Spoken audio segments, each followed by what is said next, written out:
ni somni pakwa February ania chapchar kut urlok nan hei no vehicle zone po voine tangin anan trana vanapa hol tranga lamwal simlam gate thleng kha lir thei tlan phal lo na ani wangin hei AR compound lama tangin lir thei te po an kaltira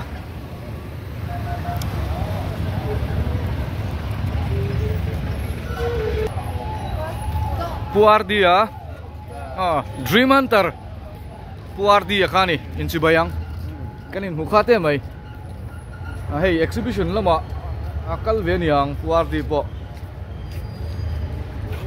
helai hian chapchar kut pualin video ma sate po kanon tilan to kha photo and painting exhibition a oma tin heta tho hianin hei book exhibition na oma lekha bu phorun phui akha tlo man hla takani tlo ve chur chur teu hei lir theite an dang to a tuna hianin hei ke in mi puian on te so so lama son install chi sang a oma chung te chu kan nakina kan thleng phei don nia puat luanga Mizo Photographers Society president ania hei exhibition board sai tu te hi an ni achung kan hall kol thu khang nimin lama te kan on ti to tho chungin he lama hen kan photographer te le he kan nula fel tak tak ten lo duty a la hen viewers choice tập tuổi mô e khu ống triệu tổ mày hết đây thay là thiểm tu ru luôn tục scrammy hey đâu rồi ngay tàng triệt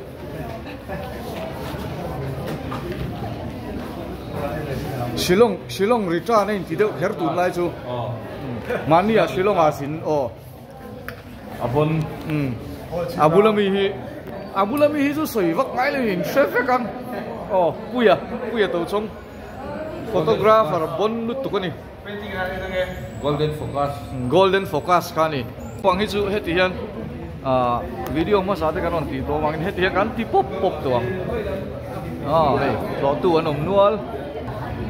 thang lam hi ei le asung lam painting lam ve thung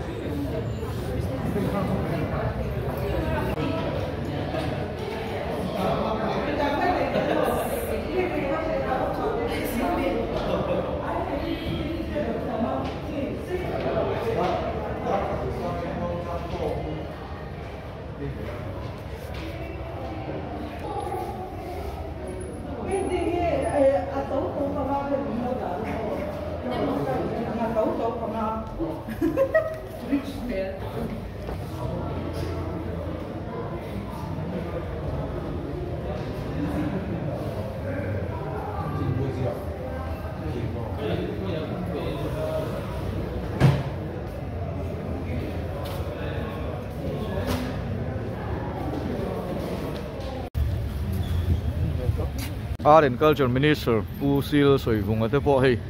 no vehicle zone anon kual vele ni no vehicle zone lama kan lut pheyang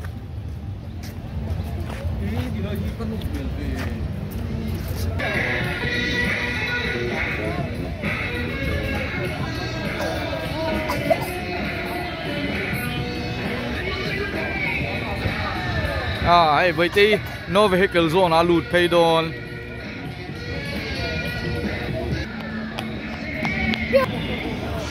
chapchar kuta no vehicle zone siama hetia kongkama stall te han siam hi thil thar ania kan kut mandan tlema han herdang lam deuh te po hi a thatna lai omome hey Miss Mary te po bakwal na sa omve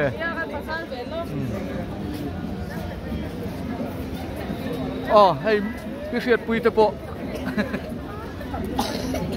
chanin thilan lo ei mek boka hei ei tur chi sang omai lai hang an police se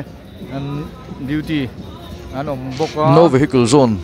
siama kongkama hetia stall han siam te po hi tunchuma han en chinanga kum le ate chuanin aya fu zok le tha zok le mi puitan po nuam tur zok te po ngai tu na thar alo piang thei tura te po ngai la kan chap char kut man lion man ang diak diakin man thei to lo ma sela ani na le a hlut na bo si lova tlema atun lai mil de zonga han her dang lam thret thret te po hi a that na lai om inarin om ani tin stall te hi hei door om sa ma ate office ma ate tuna hi chuanin nanan siam chinani heng te po hi a fu chi lo thei ve boka kum thar lam chuan ai fu zok te po thei tura ngai la ei in lampang hi achang kang lom fu mai ale peka chuanin mizo some chi rang rang ang chi te po mizo ina kan siam dan chi rang rang anga siam a pleta han man klom te han leya han ei mai thei turang chi te po kha ruwa man thei dan ta sela a fu viu te po in arin oma tin ale peka khumlia lama te chuanin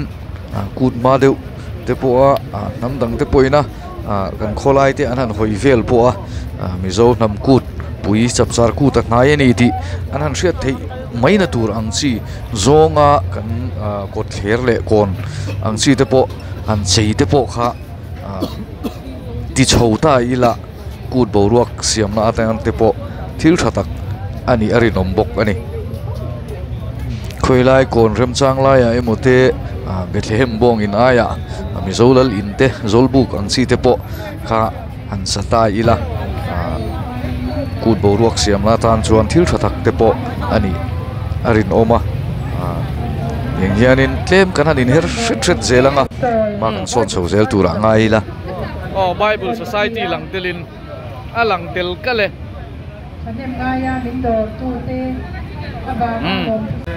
hey kan pastor pisi ngak lian moya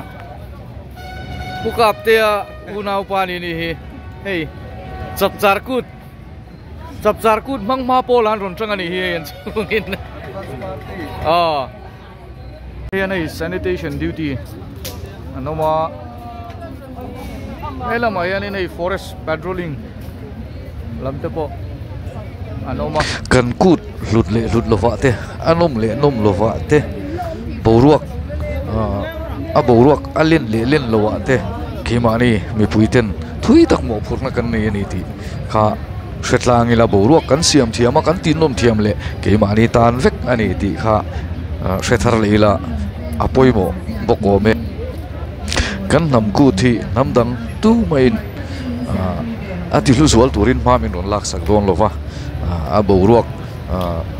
tilian turin ma min ron lak sak don lova chuwang chuan kan nam kut alo hlut zual deuh dewa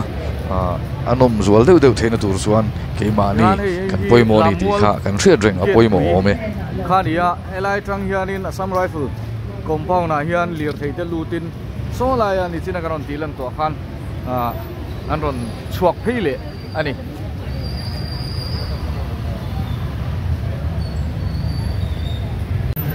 hian lir thei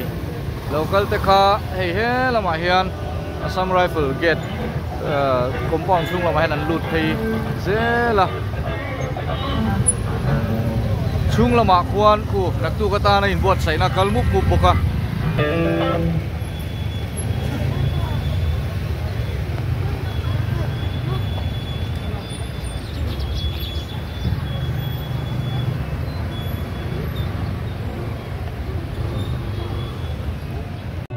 chung lama in buat saina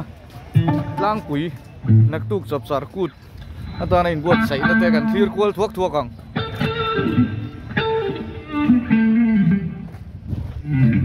lama hianin he kan Central YMA president ku chuan te pu Fabian te ho te po hai an lo mani hin buai mel cher khop mai khaya he ya van don ve va tha don ve naktuk lama thalak pui chur thei don ni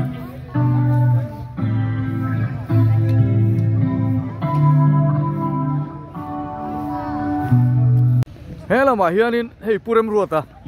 ruata varte an pa fain an vahan nal dun em naktu kai lam don em ngo hey Malta te pon zaidon nia o naktuka hela ma hi photo booth an lo siam boka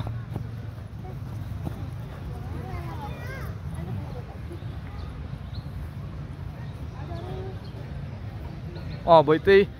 thla kan lak sakang lo hei ro le atok ta khan ding la local nai ro local nai le ro khayo 1 2 3 avan nal em sound tower lo ma kan lon chinanga stage ku nan tilang chinang hey del to sound lam pu bena po buai to khop mai nak tu kata na in buat sai me ka hi nor tol tur le her turawa tam ve hi cái mày cầm bằng rồi tu lama stage lama kwan in buat sai na kalme ka nak tu katan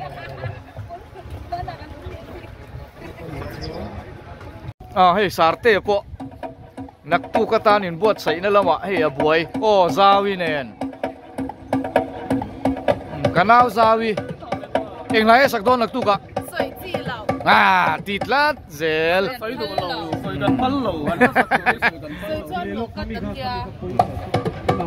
tu na mi ka sai chuan nak tu ka na sak tur sai lok don chuan lok don ale di tong lowal ma piana ta pangaya po ka mutlat Malta guitarist khani sibayang ubiti po hei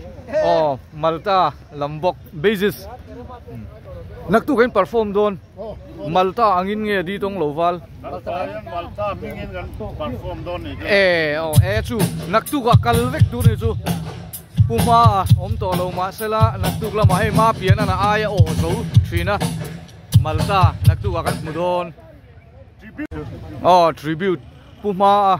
Siat reng na puma pualin puma mingin te poti theng su anon langdon la sak tura soilok chiem rau tui buri le di tong lo wal kan sang rau tui buri le di tong lo wal awan nuam anoi jing kan sak le wania anuam don amaro chu puma ngai don ani puma lo nuwa inin mi pui mai nin lan masak ber tur ni turo ale thatewin perform turing an du sakcheu ale hello Daisy ngai pari ne din zai don turo Daisy khobung tam takin kan thia te dan tu chuan in ril ruat ti melody lo lang hal mai thei Mary eng lai sak don pakhu min ten pakhu man sa don ni tero sarte po hi sai ve don em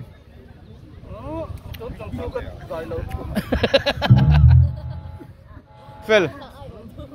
rap don nge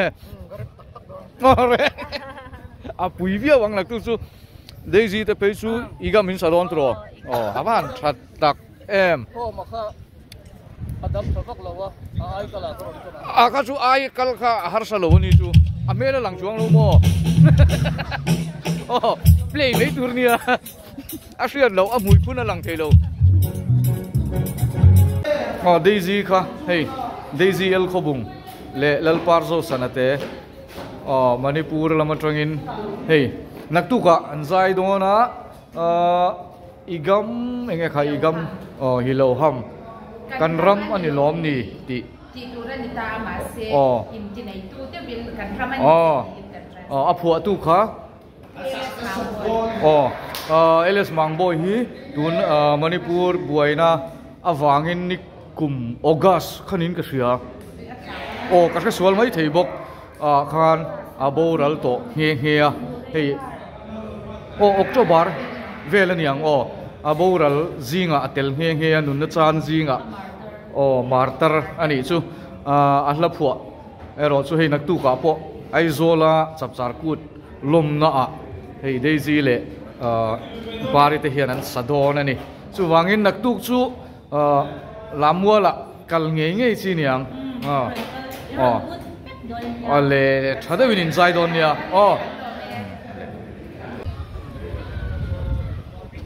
kila ma khian nak tu ka zai tur te anin buat sai no ma ta han rema a sui thum rema sui thum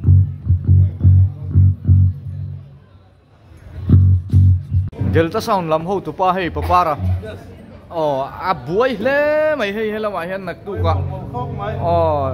lim ta ka kan lam theina turin hei wen tlai tangin a buai char char mai ni Chade win set kan sam kan chaka through I seen the zoi rawal ti to ai voi thum waring min pe to ka khop mai chu tivel chu kan ni lamwal hi kan ta ni thua yang ai wali kan ta ni thua ngai ka riat ruk dan pe chon hei MFA hian an kol to nga samurai full hian man an ron deal ve to jok don ti te kha oma kha na lom ko bin ka la theng thuai tu ranga yang lamwal hnung lama hian in hei zun in te pon siam bel nual ani chap char ku ta tan chap char ku ta tana in buat saina kalme kanak tu ka zai turte he en non claim in an timana amaro su tuna hianin lamwal kan thula ni ri silova asam rifle lamin sound anon complaina he tuna hianin an in buat saina kallai po akhailak ri ani zai tur en non tur enga moza tan lo ma chungzinga chon hei homa kan ti mai kha ani po ala en non ve man lo tro asam rifle in en non tang man chia maya a boi thla kho mai eng ting en ti don ni lom kan ngam ri si lowa ai engi te roslini te po hei an hoi sui mai hei kan suai tu te central wai me le hei department lam ho tu ten man han la chun zom le thoi thei tu ra chuan nga yang tun nai thowa lamwala tiltia reng chuan asam rifle lam hian in hei har sat na an siam chho ta zat maya a boi tha khop mai lamwal kan thu ani ri miau si lova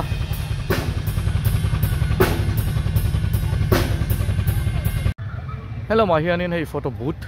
an la siam mek zel boka nal don khop mai hei po hi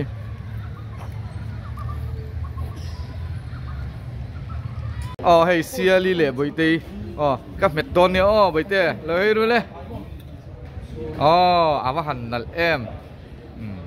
a thiam ve kan ni la